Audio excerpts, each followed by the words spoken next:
You may have heard the saying, cruising is just fixing boats in exotic locations. Over the course of our voyage around the world, we have learnt a lot about fixing boats. But now we face a problem that we don't have the skills to fix. The marine environment is hostile to boats and their equipment, meaning that even with constant maintenance, we can still encounter problems. But there is a difference between the annoying day-to-day problems and a major breakage. So far, Florence has taken us all of the way around the world with only one major breakage, when we broke the boom during our first Atlantic crossing. But now we have our second major breakage. We have cracked a bulkhead in the hull, and we need to learn some boat building skills to fix it. I'm not going to call it a crack anymore, it's a massive gap.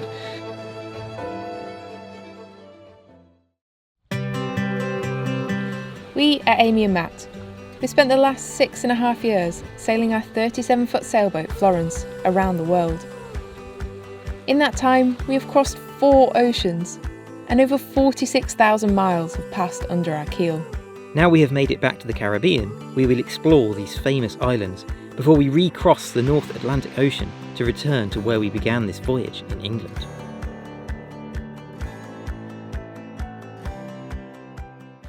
One of the realities of this cruising life is that the extreme highs of visiting spectacular locations are balanced with the extreme lows of your home and transport constantly breaking, often in remote locations with no access to spare parts or expertise to fix it, leaving you entirely reliant on your own skills and resources. This is all part of the challenge of sailing around the world. Each new country brings new experiences, but also a renewed list of things to fix.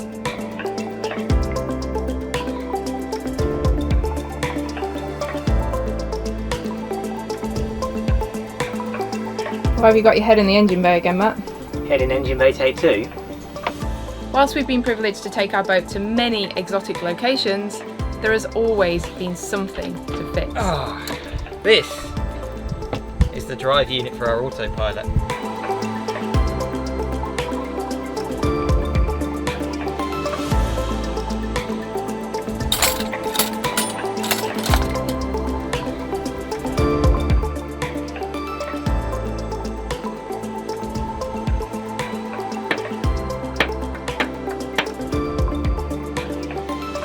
Not what you want to be doing when you're on an ocean passage, taking your autopilot apart.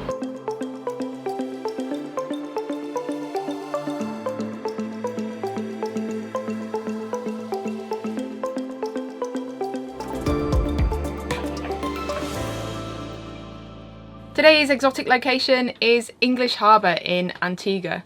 We are anchored in a beautiful bay with warm, clear water for swimming, nice beach ashore with palm trees for shade. But we are here inside Florence with a major job to do.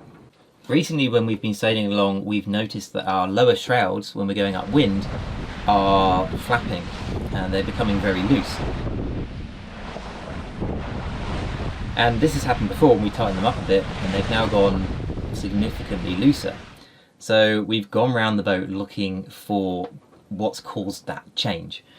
And we think we found the problem. We've lifted this floorboard up and we've cleared this away here, and we found a big crack in the bulkhead here. And this bulkhead goes up the centre of the boat, and then at the top is where the baby stay attaches, which is the wire that goes from the deck to halfway up the mast and stops the mast pumping, and that's the point at which the lower shrouds also attach on the mast.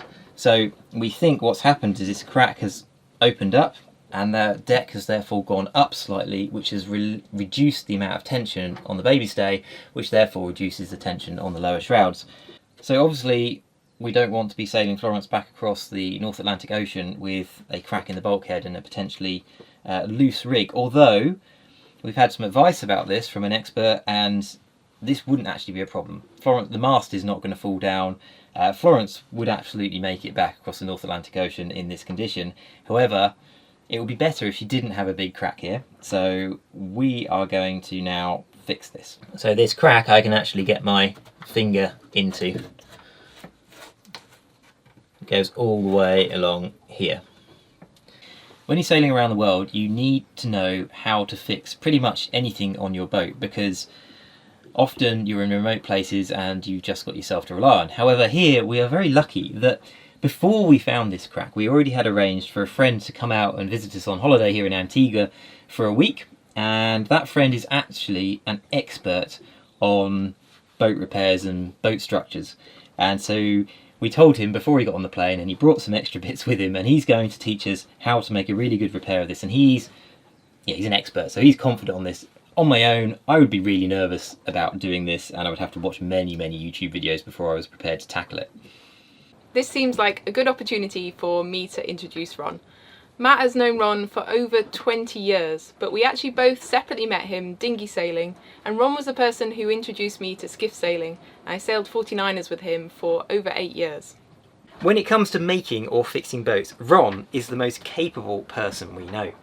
He was a university lecturer in ship stability. He's got 2 PhDs, and he's designed multiple boats, including 2 foiling boats that are now in production. And he has recently totally rebuilt a sunken, hurricane-damaged 44-foot catamaran, along with many other mammoth achievements.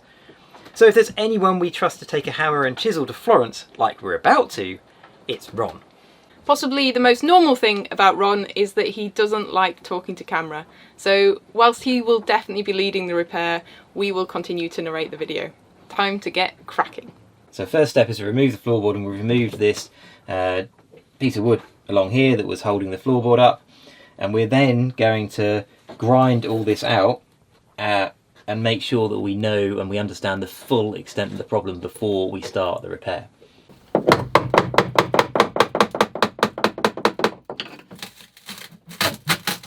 Oh, that sounds awful.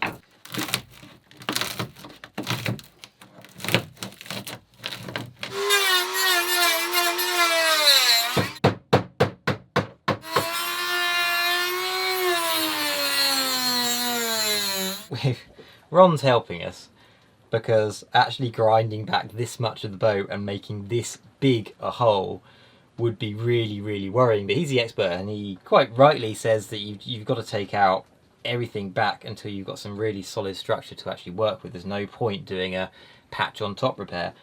But what we've found is this is an old repair that we've now ripped out, and you can now see there's actually a gap between the bulkhead and the hull of about that much. And now Florence has been around the world like this with this old repair. The old repair's only cracked a little bit, so even the old repair had this big gap behind it, and she's been around the world perfectly safely with that like that. To fix this properly, we've just been discussing, the only way really to fix this properly is to take Florence out of the water, to take the mast off, because the rig and the rigging is all stressing this and opening up this gap, and she needs to be sat on her keel so everything rests down to its original position again. But obviously we can't do that here. Well, we could haul out in the Caribbean, and it would cost an absolute fortune and take a while to do it. But when we get back to the UK, we are planning to refit Florence. In fact, we are actually planning to strip Florence, take everything that we can take out, floorboards, headlining, everything, and inspect her with a fine-tooth comb. In fact, Ron used to be a yacht surveyor, so he's actually said he'll come and do that for us.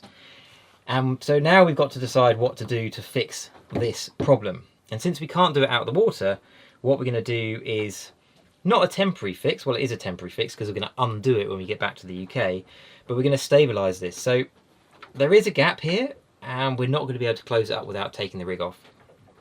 What we'll do is we'll take all the rig tension off, so that because the mast's a keel step mast, so it's not going to fall over. We'll just take all the rig tension off, and hopefully this will close up a little bit, but it's unlikely to close up fully if we're not out of the water.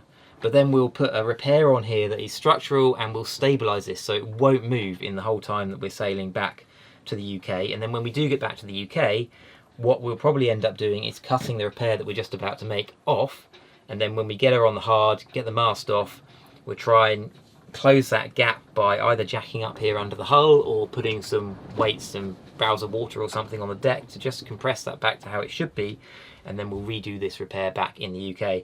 And Ron's a really nice guy. He's promised us that when we get back to the UK, he'll come and help us do that as well.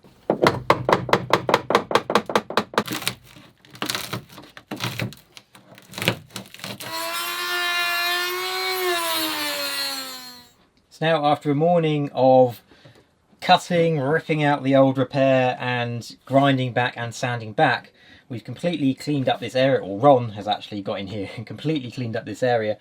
And then the crack, or the gap, I'm not going to call it a crack anymore, it's a massive gap between the bulkhead and the hull itself is now very, very clear, and we've got space prepared to do a proper repair. Now what we've done is also gone on deck and we've released all of the rig tension, so the shrouds are loose, and we measured the gap here before we did that, and now we've measured it again, and the gap has closed up by sort of 3 or 4, maybe 5 millimeters. So it does seem that that's what was causing the problem, that it's just separated, and the more rig tension we put on, the more the boat flexes and the more this moves. So now we're going to add a repair here, which is actually going to be done with epoxy and modern materials as opposed to the chop strand mat that the repair was there before. So it should be much stronger than the previous repair, and I'm confident it's going to get us back to England without breaking again. Ron's made up a template for the piece of fiberglass that we're going to put in to do the repair, and we're using a biaxial combi mat, which is actually 1.2 kilos per square metre, so it's quite a heavy cloth. It's got this biaxial on one side, and on the other side it's got this chop strand stitched to it, and we're actually going to use 3 layers in the area where the gap is, so this is going to be much stronger than the original repair. And we're also going to use epoxy, whereas the original repair was done with polyester, so this is going to be many times stronger than it was before. Once we start mixing the epoxy, we are on the clock. The hardener can't be transported on a commercial aircraft, so we've had to use what we have on board, which, although it is a slow hardener, only gives us 20 minutes at this temperature before it goes off. This is where Ron's experience shows. I would have built the repair up layer by layer on the hull, but his way is to lay the layers together on a plastic sheet on a firm surface. That way he can make sure all the layers are consolidated together and there will be no air bubbles. First he spreads some epoxy on the plastic sheet, then adds the layers one at a time, adding epoxy between. We are effectively making a section of pre-preg fiberglass mat, which we will then apply to the hull. Once all the layers and epoxy are together, we add a layer of clear plastic on top. We're making do with cling film. Not ideal, but it's what we have. Ideally we would use something a bit thicker and stronger. Then we use a scraper to squeeze out any excess epoxy from between the layers, whilst checking to see that the fiberglass is all wetted with no air bubbles. The fiberglass is the strength. Any excess epoxy within the repair actually reduces its strength. Now we cut our fiberglass patch out from the plastic, and we have the fiberglass and epoxy contained between 2 sheets of plastic, so it is easy to transport to the site of the repair without getting our hands covered in epoxy. The next step is to paint epoxy onto the site of the repair to ensure good adhesion between the patch and hull. Then we can place the patch in place and remove the plastic backing.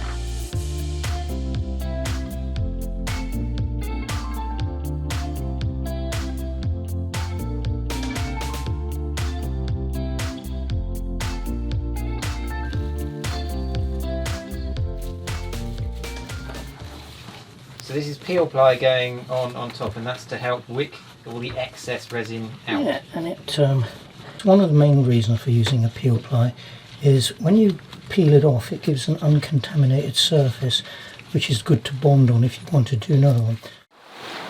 With that done, it's time to tidy up and jump over the side for a cooling and cleansing swim whilst the epoxy cures.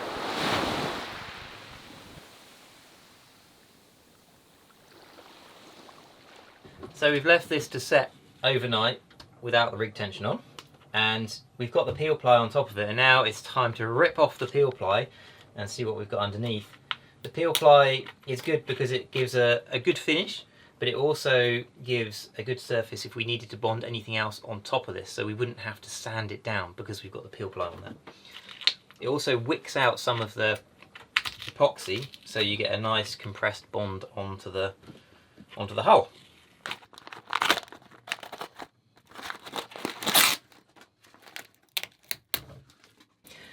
So that looks really good. That's going to be a lot stronger than the original repair that we had there. The original repair was chop strand mat and polyester resin. This is biaxial combi mat and 3 layers of that, and epoxy, so it's going to be much stronger, although it is still a temporary repair just to get us back to England, and then once we get there we'll do the job properly when we can close up that gap fully by putting her out on the hard and taking the mast off. Knowledge of how to fix things comes from hard-earned experience. We've been sailing and fixing Florence for 7 years now, and we are still learning new things and expanding our knowledge of how to maintain and fix her.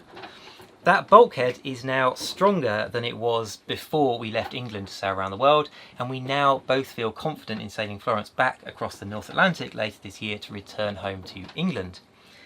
But also thanks to Ron, we now have a much better understanding of how to make fiberglass repairs, and neither of us would be as daunted by the prospect of having to make a fiberglass repair again in the future.